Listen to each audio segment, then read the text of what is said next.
Hey guys, give me 2 secs. I'm just going to share this over into my group if it'll let me. Nope, it's not going to let me. Alright. I want to share with you today, because I'm going to make some content for... where are we? There we go.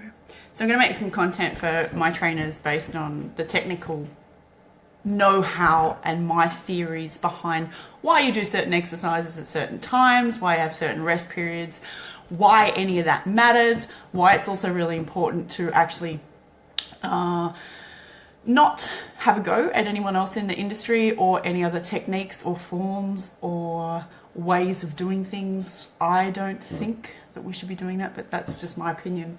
Now that comes from me. I've spent a long time actually putting down bodybuilders for a really long time. Just to take it back a couple of decades, when I was a teenager, I hurt my back and no one could help me. So what I did was actually, when I went into IT when I left school, and I realized that I really didn't like being in an office, and nor did it suit me. I was going to the gym every day anyway, and my back was really sore from sitting still, but it's actually upper back. Anyway, the person that ended up helping me was what's called a Chek practitioner. I'm not sure if you've heard of Paul Chek. Anyway, look him up. Pretty much one of the guys that brought the ball and functional exercise really into the fitness industry a long time ago. And so a Chek practitioner helped me. So then I became on a mission to become one of these. I was meanwhile looking into doing Pilates, but at that stage to do Pilates, you had to go to New York or go to London, and it was about a $10,000 course, and you weren't allowed to apply to do it unless you had already been a personal trainer for more than 5 years, or you had a degree in the health field, so physiologist or a physiotherapist or a chiropractor or something. And Joseph Pilates, I think, would roll over in his grave if he knew what was going on today, sometimes with the standards of what's happening. Anyway, so my point was that I had a real... Let me get rid of that message. I had a real need and desire to fix myself. So one of my first niches that I got into was rehabilitation, and I found it really interesting learning about spines and movement patterns, and along the way I ended up buying a massage clinic. So then I had to go get qualified as massage, even though there were people already working there. So I ran them, but I became qualified in massage as well. Why is this relevant? I'm telling you a little bit of a backstory because as a Chek practitioner, we focus on, whole body movements, looking at the slings, looking at deficiencies in certain movements, trying to get rid of pain in people's bodies. So we can get very technical with the assessments that are done. Like we can do a 3-hour assessment if that's needed.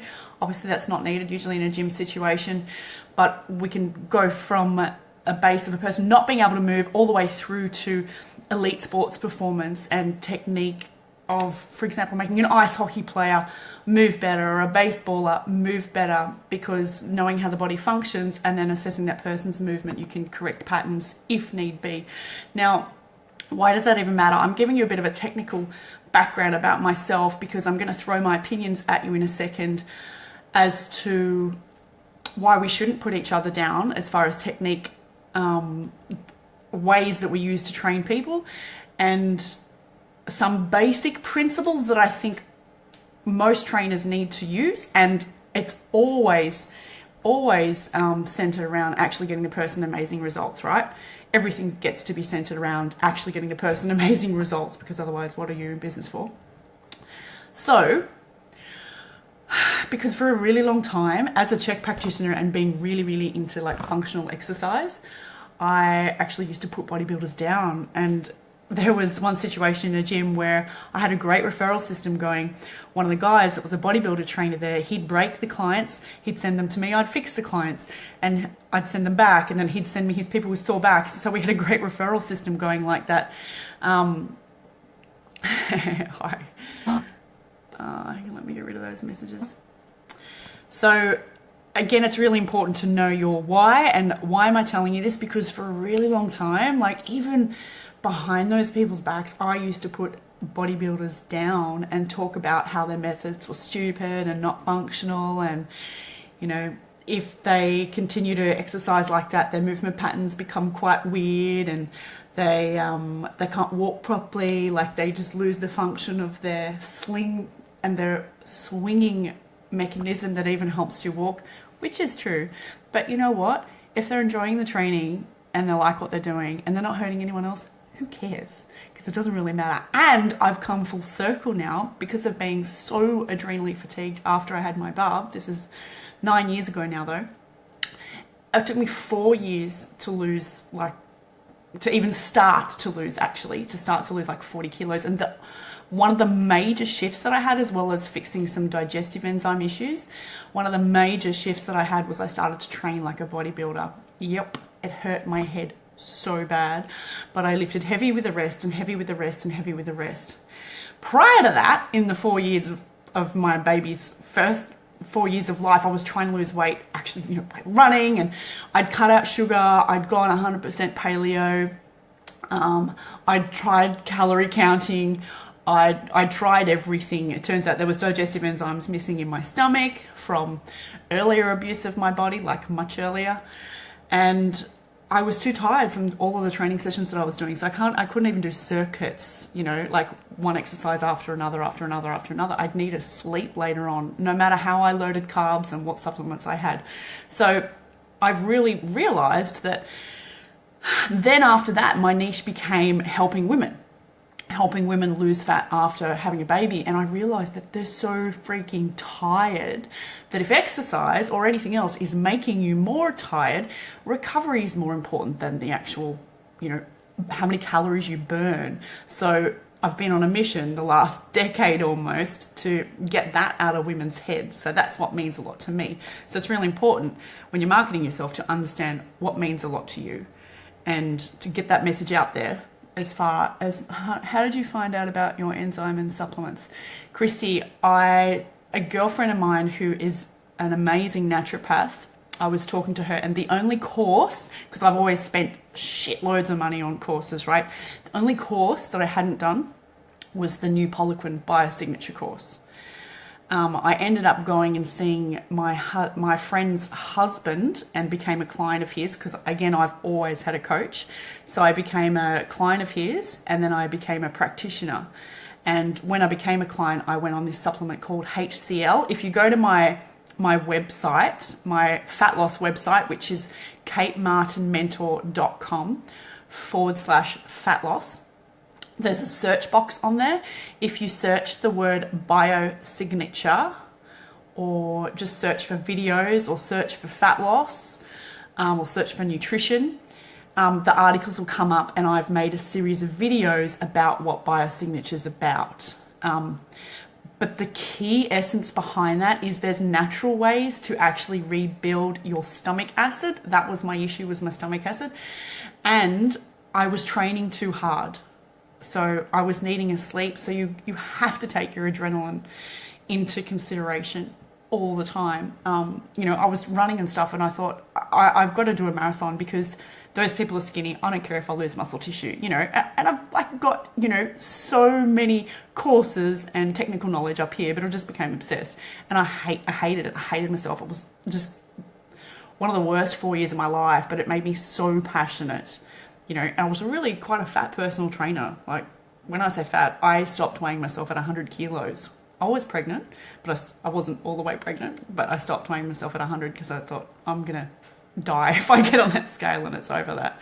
Anyway, it did get over that, but whatever.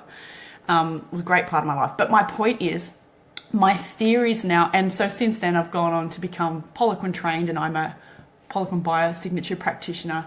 However, the course never actually makes the person. So please know that. What I want to give you out of this session now is just some quick principles that, I mean, you can use them with yourself, but definitely use them with clients.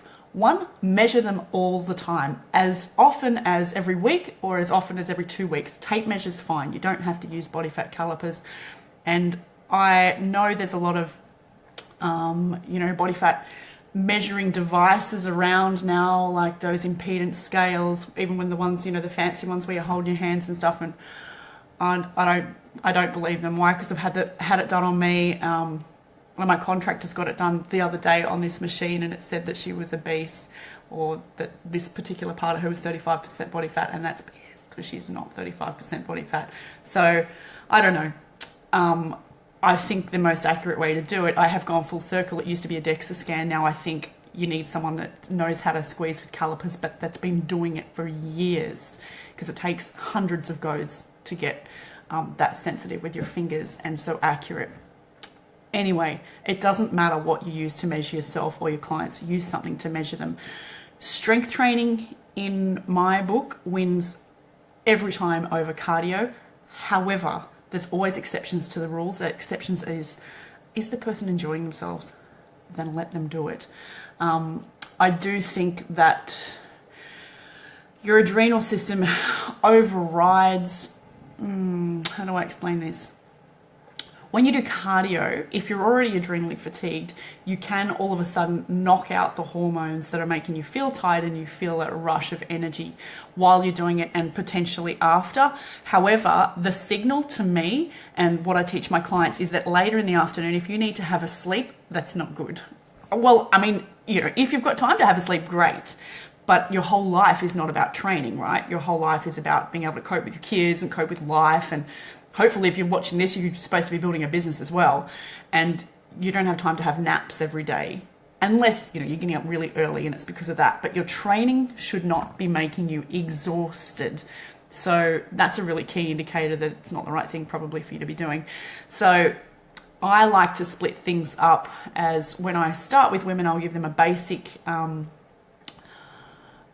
circuit. And I say circuit because it's got an upper body exercise, a lower body, an upper body, a lower body, a rest, and then a repeat. And I'll get them doing that because it'll be it'll be overall conditioning, but also it's quite similar in its feel to cardio, and most women are used to doing cardio exercises, and it takes a couple of weeks for their head to get around the fact that they can actually get results without running and without doing classes. Now, take me with a grain of salt, because again, remember I said that if someone's enjoying the exercise, to me, they're off the couch, they're doing good for the world, they're doing good for themselves and their body and their head, and that is the most important thing. I'm talking about the people that want to lose fat and are obsessed with it and are doing too much cardio. So I would try to split their week into, okay, if you want to do cardio, we'll call her Betty. We're going to do cardio, Betty. You're going to do 2 days of that, and you're going to do 2 days of my program. So we kind of slowly wean them into it. And as I'm measuring them and they're getting amazing results, I'll slowly wean them off that. This is if they'll do it, because there's no point writing the most amazing program, right, if no one's being compliant. So let's presume that they are being compliant. Then after a 4-week phase of that, or depending on how fast the person gets sick of it, because everyone has different types of nervous systems. Some people are, have a dance background like me, so I get sick of things in 2 or 3 weeks, and then some people aren't, fast movers like that, and they can last on things for 6 weeks and still keep adapting to it. It really comes down to their personality and the way their bodies move. So if they've got quite a highly strung nervous system, like they've been a gymnast or a dancer or a martial artist earlier in their life, they're going to adapt to things really quickly. You're going to need to change things really quickly for them. They're probably used to doing a lot of cardio-based stuff as well, which means that you'll get results by switching energy systems. And what I mean is, instead of doing aerobic, which is, consistent, do anaerobic, which is what weight training is. And I know that there's sprinting and resting, but personal story, even that was making me tired. So I would get them to lift heavy with a rest. And I mean a minimum of a 90-second rest. So the adrenal levels come back down. Growth hormones then able to be produced as well. So they might not sweat as much in the session, and this is what does people's heads in, which is why you've got to measure them all the time, right? So they know what's going on. So they might not sweat as much in the session, but they'll wake up leaner. And you can prove it because you're measuring them all the time. And this is the thing with women, is they'll be, oh no, I'm not, I'm not losing anything, or I'm not da da da da da. And none of that matters if you're measuring them, okay? So try to keep it as scientifically ruled as possible, and always measure everything. If you're in business and you're watching this, measure your business, measure what's coming in as far as clients, measure the money, track stuff. What you track changes, end of story in life. So after the circuit, then I would break their days up into an upper body program and a lower body program. And then usually after a 4-week phase of that, maybe with some other things mixed in, that they're having fun. Hey Anna, thank you. Then after that, it obviously goes by the person and how good a results they're getting. You could go back to circuits and give them a couple of different days of circuits, or you could go deeper into the strength training side of things and give them a 3 or a 4 day split. What am I talking about? I'm talking about a 3 or 4 day split as in body parts, like maybe their legs, maybe the front of their body, maybe the back of their body. Or you could start to do volumizing sets where you do short bursts and then a long burst of the same group of muscle tissue. So a foundational one program of that is called 8-8-15. So you do a set of 8 really heavy, then drop the weight, then do another set of 8, then drop the weight, then do another set of 15. Now that's quite advanced conditioning though. So when I say advanced, I mean anyone that's been training ideally longer than 2 years. Now I know that's a shitload of time, but the issue with taking someone through advanced strength training when they're a beginner, like in that first 2 years, is the joints and the tendons are not up to it. They really aren't. So be really careful. And again, take me with a grain of salt, because I can be too careful because I'm really anal, because I've got that training as a CHEK practitioner and I've had so many injuries myself. So I'm always really careful about people's backs and things, because you don't want to hurt your clients, right? You want them to be able to train with you for a long time.